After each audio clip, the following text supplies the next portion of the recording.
बिस्मिल्लाहिर्रहमानिर्रहीम। खारिश, खुश्क व तर। क्या आप खुश या तर खारिश जैसे मूजी मार का शिकार हैं? पुरानी से पुरानी खारिश या तर खारिश के इलाज के लिए वीडियो का आखिर तक लाजमी देखें। अस्सलाम वालेकुम नाज़रीन। जल्दी इमराद में खारिश, खुश्क व तर, जिसे आमतौर पर स्कैबिज के नाम से जाना जाता है, एक जल्दी बीमारी है जो खास तकलीफ देह होती है। ये एक ऐसी मुसीबत है कि फौरी तौर पर हर शख्स सिवाय खुजाने के कुछ नहीं कर सकता।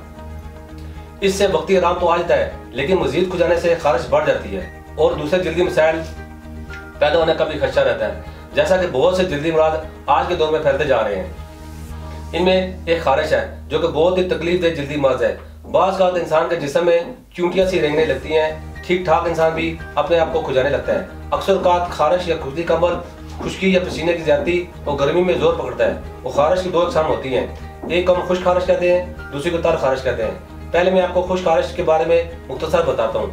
इसमें खारिश बहुत ज्यादा होती है, लेकिन जिस्म पर किसी किस्म का कोई धब्बा, दाना या निशान नहीं होता। जहाँ खारिश होती हो वो जगह भी खुश्क हो जाती है। जबकि तर खारिश में फुंसियाँ निकलती हैं। जहाँ जहाँ ये फुंसियाँ निकलती हैं वहाँ बहुत ज्यादा खारिश होती है। उसके बाद इन फुंसियों में रुतूबत बढ़ जाती है, जो बाद में पीप की शक्ल इख्तियार कर लेती है।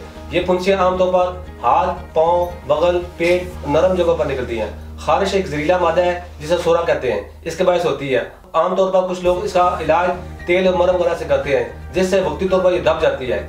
इसके दबाने से दूसरी बीमारियां पैदा हो जाती हैं, मसलन दमा, तपेदिक, मिर्गी, अंधापन, बहरापन, यहाँ तक बांझपन भी इसी मादा सोरा के दबने से होता है।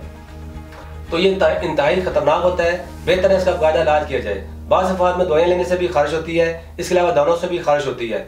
मुतअद्दी खारिश एक किस्म के कीड़े स्कैबिज से होती है, जो इस कदर छोटा होता है कि माइक्रोस्कोप के बगैर देखना नामुमकिन है। ये कीड़ा इंसानों के अलावा जानवरों को भी खारिश में मुब्तला कर देता है। ये खारिश एक इंसान से दूसरे इंसान को बहुत आसानी से लग जाती है, यानी ये ट्रांसमिटेड होती है। आमतौर पर एक बिस्तर पर सोने से अगर ये बिस्तर को दूसरा इस्तेमाल करे तो इसको भी लग जाती है।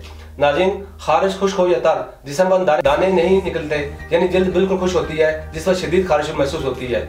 मरीज सारी रात जाकर खुजाता रहता है, किसी करवट चैन नहीं मिलता। इसके बरक्स अगर खारिश तर हो तो जिस्म पर बारीक बारीक दाने निकल आते हैं, जिनमें लेज़दार पानी होता है, जो खुजाने पर दानों से बाहर निकलता है, और ये पानी जहाँ लगता है वहाँ भी दाने निकल आते हैं। नाज़रीन, जल्द के तमाम अमराज, बिलखुसूस जल्द की खारिश के लिए इलाज में बेहतरीन इंतखाब कुदरती तिब्बी तरीका इलाज को सबसे ज्यादा अहमियत हासिल है, क्योंकि अक्सर एलोपैथिक अद्वियात और मुख्तलिफ किस्म की मरहम वगैरह साइड इफेक्ट की वजह से रद्द कर दी जाती है। हत्ता कि ये बाजारी क्रीमें अद्वियात के इन्फेक्शन बाज़ का जल्द के कैंसर का सबब बनते हैं। यही वजह है ख्वातीन हज़रात, खारिश के मर्ज चाहे वो खुश्क हो या तर, दोनों इकसाम के लिए हर्बल यानी कुदरती तरीका इलाज पर भरोसा करते हैं। हमारे इदारे के डॉक्टर्स, हुक्मा, साइंसदानों, फार्मासिस्ट और तिब्बी माहिरीन की टीम ने मर्ज के असल असबाब को मद्देनजर रखते हुए कदीम और जदीद तिब्बी तहकीक के निचोड़ और अपने तवील तिब्बी मुशाहदात की रोशनी में मुख्तलिफ कुदरती जड़ी बूटियों पर रिसर्च के बाद जल्द की खुश्क व तर खारिश का मुकम्मल इलाज दराफ्त किया है। हमारे इलाज की खास बात यह है, इससे जल्द की अपनी असल खूबसूरती दोबारा बहाल हो जाती है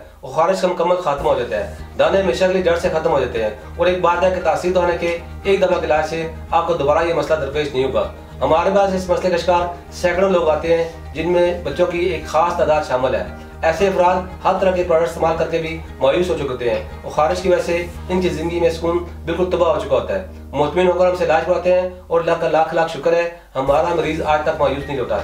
मैं आप लोगों को बताता हूँ कि खुदारा मार्केट में मिलने वाले केमिकल ज्यादा क्रीमें और दूसरे नाकस सामान का इस्तेमाल तक कर दें और कुदरती तरीके पर इलाज पर भरोसा रखें। एक बार तासीर धना पर तशरीफ लाएं और जल्द को बाकायदा चेकअप कराकर मेडिसिन ले और बिना किसी साइड इफेक्ट के खारिश का मुकम्मल खात्मा करके हमेशा के लिए इससे छुटकारा हासिल करें। हमारे इलाज की खास बात यह है, खून में मौजूद फासद मादों को मुकम्मल तौर पर तल्फ करता है, जिससे सिर्फ चंद दिनों में खारिश बिल्कुल खत्म हो जाती है। हमारे इलाज से आपकी खूबसूरत जल्द दोबारा अपनी असली हालत में आ जाती है, क्योंकि खारिश से बनने वाले दाग धब्बे भी हमारे कुदरती इलाज से मुकम्मल तौर पर खत्म हो जाते हैं। नाज़रीन, अब मैं आपको खारिश के लिए खुराक और एहतियाती तदबीर के बारे में बताता हूँ। सादा सब्जियां जैसे कद्दू, टिंडे, तोरी, मूली, गाजर, शलजम, दूध, दही वगैरह इस्तेमाल करें और तमाम गर्म चीजें जैसे आलू, मटर, गोभी, बैंगन, पालक, चावल, बड़ा गोश्त, पकौड़े, समोसे, अचार, चटनियों से परहेज करें। दूध, दही और कच्ची लस्सी, कीनू, माल्टे, मौसमी, ग्रेपफ्रूट, अनार, मीठा, आलू बुखारा, आड़ू, जामुन खारिश के लिए मरीजों के लिए मौजूद ग़िज़ाएं हैं। तेज़ मिर्च मसाले मसलन मछली, मुर्गी, अंडे, सीरी, पाए, तली हुई चटपटी ग़िज़ाओं से मुकम्मल परहेज कीजिए। खारिश एक ट्रांसफरेबल बीमारी है जिसे ट्रांसमिटेड डिजीज़ भी कहते हैं, लिहाजा अपना तौलिया, बिस्तर और दूसरी अशिया सेहतमंद लोगों को इस्तेमाल न करने दें। जिल्द को कम से कम खुजाएं, खुजाने के बाद हाथों को साबुन से धोएं। कॉस्मेटिक का इस्तेमाल कम से कम कर दें बल्कि तर्क कर दें। अगर बर वक्त इलाज न करवाया जाए तो एक जगह रहने वाले तमाम अफराद इस मर्ज़ से मुब्तला हो जाते हैं। वादर है कि मुतअद्दी खारिश की वो बदतरीन किस्म है जो इकट्ठे रहने वाले कई अफराद को अपनी लपेट में ले लेती है। इसके अलावा मुस्लिम चीज़ें हर भी इस्तेमाल न करें। मिर्च मसालेदार खुसूसन बाजारी अशिया खुदनी से परहेज करें। नाज़रीन, उम्मीद करता हूँ आज के प्रोग्राम से आपको भरपूर फायदा हासिल होगा। इसके मतलब मज़ीद रहनुमाई के लिए हमारा यूट्यूब चैनल तासीर दोहाना ऑफिशियल विजिट करें। इस चैनल में वो तमाम बातें बताई गई हैं जो आपको ज़िंदगी में कामयाब और सेहतमंद बना सकती हैं। नाज़रीन, इसी के साथ आज के प्रोग्राम का अख्ताम करता हूँ। अगले प्रोग्राम में नए मौजूद के साथ दोबारा आपकी खिदमत में हाजिर होगा। तब तक के लिए मुझे इजाज़त दीजिए। अल्लाह हाफ़िज़।